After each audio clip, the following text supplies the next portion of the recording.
প্রিয় দর্শক, আপনাদের সবাইকে স্বাগতম আমাদের আজকের নতুন ভিডিওতে। আজ আমরা এমন একটি বিষয় নিয়ে আলোচনা করতে যাচ্ছি যা বর্তমানে বাংলাদেশ ও ভারতের সীমান্ত অঞ্চলে বেশ আলোচনার কেন্দ্রবিন্দু হয়ে উঠেছে। আর সেই বিষয়টি হল বেনাপোল সীমান্ত দিয়ে ট্যুরিস্ট ভিসায় ভারতগামী বাংলাদেশি মানুষের সংখ্যা হঠাৎ করে বাড়তে শুরু করেছে। দীর্ঘ সময় ধরে বিভিন্ন কারণে ভারত ভ্রমণে কিছুটা স্থবিরতা দেখা গেলেও সাম্প্রতিক সময়ে আবারও সেই চিত্র বদলাতে শুরু করেছে। বিশেষ করে বেনাপোল স্থলবন্দর, যা বাংলাদেশ ও ভারতের মধ্যে সবচেয়ে ব্যস্ত স্থলবন্দর হিসেবে পরিচিত, সেখানে প্রতিদিন বাড়ছে যাত্রীদের ভিড়। দর্শক, আমরা সাধারণত ভিসা নিয়ে কাজ করে থাকি। ভিসা রিলেটেড সকল আপডেট আমাদের এই চ্যানেলে পেয়ে যাবেন। সবার আগে আপডেট পাওয়ার জন্য অবশ্যই আমাদের এই ছোট চ্যানেলটি সাবস্ক্রাইব করে পাশে থাকা বেল আইকনটি অন করে দেবেন। আর ভিডিওটি যদি ভালো লাগে থাকে তাহলে একটি লাইক দেবেন। তাই ভিডিওটি শেষ পর্যন্ত দেখুন।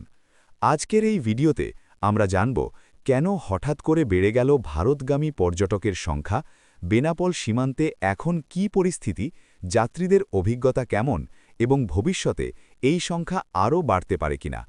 তাই ভিডিওটি শেষ পর্যন্ত অবশ্যই দেখবেন। বেনাপোল সীমান্তের গুরুত্ব। বাংলাদেশ থেকে ভারতে যাওয়ার সবচেয়ে বড় এবং ব্যস্ত স্থলপথ হল বেনাপোল পেট্রাপোল সীমান্ত।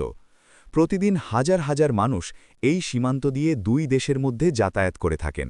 বিশেষ করে যারা ভারতের কলকাতা, দিল্লি, আগ্রা, দার্জিলিং কিংবা অন্যান্য পর্যটন কেন্দ্র ঘুরতে যান, তাদের অনেকেই এই পথটি ব্যবহার করেন।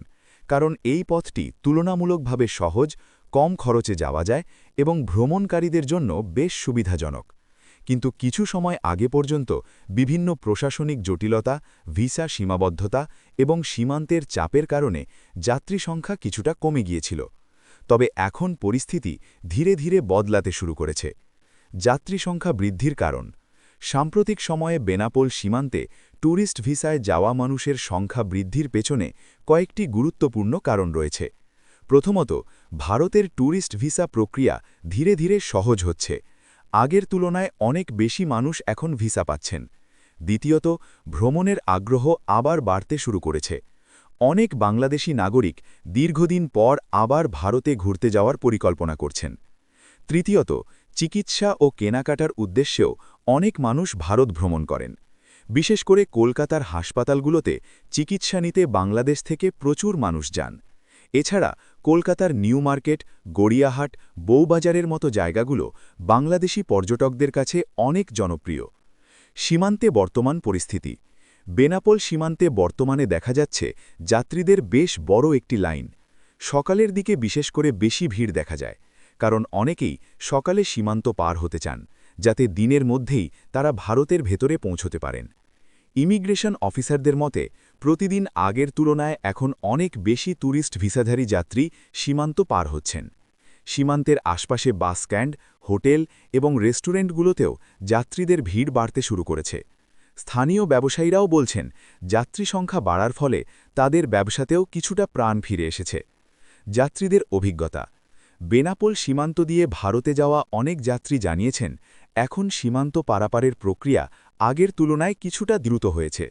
তবে যাত্রীদের একটি অংশ বলেছেন, কখনো কখনো ভিড়ের কারণে সময় বেশি লাগতে পারে। একজন যাত্রী বলেন, আমরা অনেক দিন ধরেই ভারতে ঘুরতে যাওয়ার পরিকল্পনা করছিলাম। এখন ভিসা পাওয়ার পর সুযোগ পেয়েছি, তাই পরিবার নিয়ে কলকাতায় যাচ্ছি। আরেকজন যাত্রী জানান, চিকিৎসার জন্য প্রায়ই ভারতে যেতে হয়। এবার সীমান্তে যাত্রী কিছুটা বেশি দেখলাম, তবে প্রক্রিয়াটি ঠিকঠাকই হয়েছে। পরিবহন ব্যবস্থার পরিবর্তন। যাত্রী সংখ্যা বাড়ার সাথে সাথে পরিবহন ব্যবস্থাতেও কিছু পরিবর্তন দেখা যাচ্ছে। ঢাকা, খুলনা, যশোর সহ বিভিন্ন জায়গা থেকে এখন নিয়মিত বাস চলাচল করছে বেনাপোলের দিকে।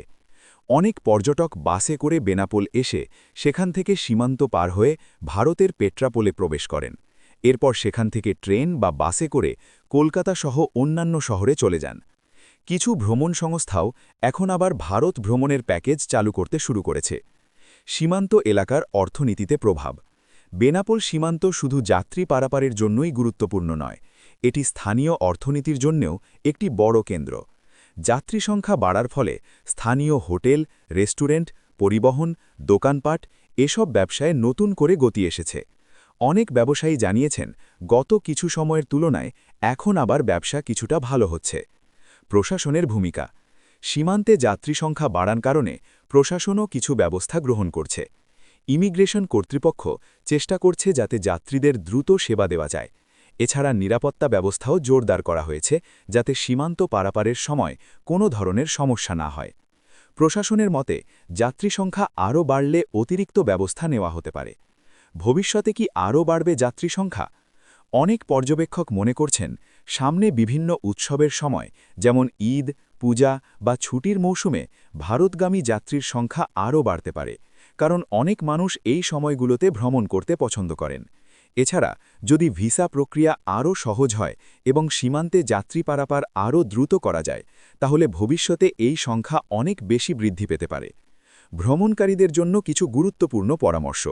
যারা বেনাপোল সীমান্ত দিয়ে ভারতে ভ্রমণের পরিকল্পনা করছেন, তাদের জন্য কিছু গুরুত্বপূর্ণ বিষয় মনে রাখা প্রয়োজন। প্রথমত, অবশ্যই বৈধ ট্যুরিস্ট ভিসা এবং পাসপোর্ট সঙ্গে রাখতে হবে। দ্বিতীয়ত, সীমান্তে ভিড় এড়াতে খুব ভোরে যাওয়ার চেষ্টা করা ভালো। তৃতীয়ত, প্রয়োজনীয় কাগজপত্র আগেই প্রস্তুত করে রাখা উচিত যাতে ইমিগ্রেশন প্রক্রিয়ায় সময় কম লাগে। শেষ কথা, সব মিলিয়ে বলা যায় দীর্ঘ সময়ের স্থবিরতার পর আবারও বেনাপোল সীমান্তে ট্যুরিস্ট ভিসায় ভারতগামী বাংলাদেশি মানুষের সংখ্যা বাড়তে শুরু করেছে। এটি শুধু ভ্রমণকারীদের জন্যই নয়, সীমান্ত এলাকার অর্থনীতি ও ব্যবসার জন্যও একটি ইতিবাচক দিক। তবে এই ধারা ধরে রাখতে হলে সীমান্ত ব্যবস্থা আরও উন্নত করা এবং যাত্রীদের সুবিধা বাড়ানো প্রয়োজন। দর্শক, আপনারা কি সম্প্রতি বেনাপোল সীমান্ত দিয়ে ভারতে গেছেন? আপনার অভিজ্ঞতা কেমন ছিল? কমেন্টে অবশ্যই আমাদের জানাবেন। ভিডিওটি ভালো লাগলে অবশ্যই লাইক, শেয়ার এবং চ্যানেলটি সাবস্ক্রাইব করতে ভুলবেন না। ধন্যবাদ সবাইকে। আবার দেখা হবে নতুন একটি ভিডিওতে।